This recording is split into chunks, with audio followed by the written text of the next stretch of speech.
ipapakita namin sa inyo kung paano ang pagbababa ng transmission gamit ang ginawa namin ng airpat ko na improvise na pambaba ng transmission or makina. So itong ginawa naming frame, simple lang siya, mabigat, hindi pa siya tapos, wala pa siyang gulong,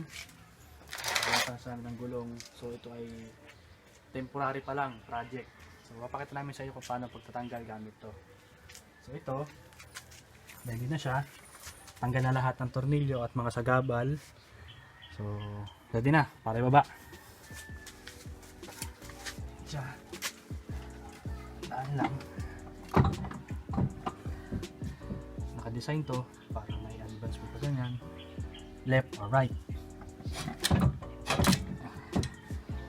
So once okay na siya, pwede na siya ibaba.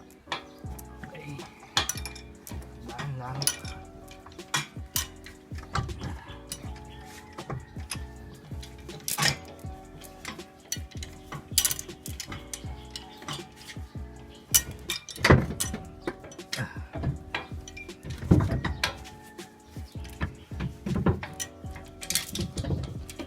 Ginawa namin to dahil hirap na hirap kami pagsasalpak at pagbababa ng transmission.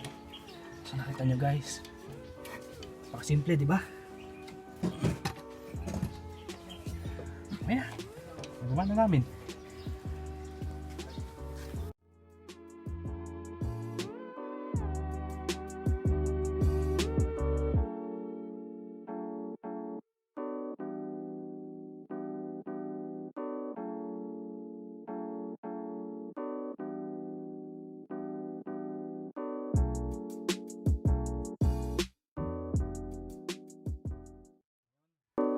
Sasalpak na natin ang transmission, nalinis na natin lahat, okay na siya. Nilinis ko lang talaga, okay pa naman yung lining, yung clutch lining, pressure plate, release bearing. Since lockdown, wala akong magawa, pinakailaman ko to. So ngayon sasalpak na natin siya, gamit ulit natin itong improvise na napakabigat. Okay, so, first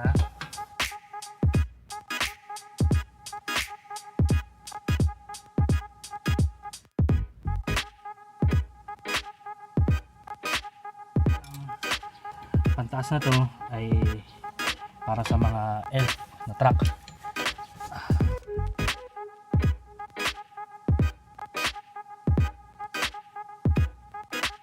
Yung mga pang SUV lang, baka bumigay siya. Pagka mabigat na transmission lang, isasalpak mo. Tandaan lang.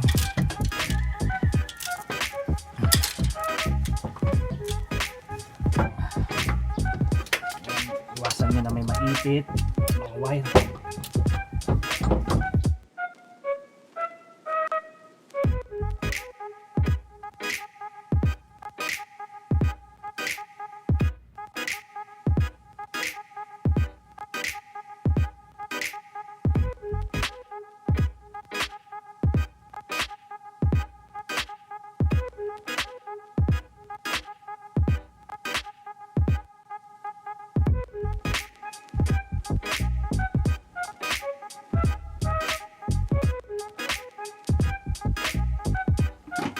Okay, ayan siya. Nagsalpak na siya guys. Nakita nyo, ayan, okay na siya. Ayan. Make sure na walang naipit na wire, ha. Okay, okay na guys. Ayan, okay na.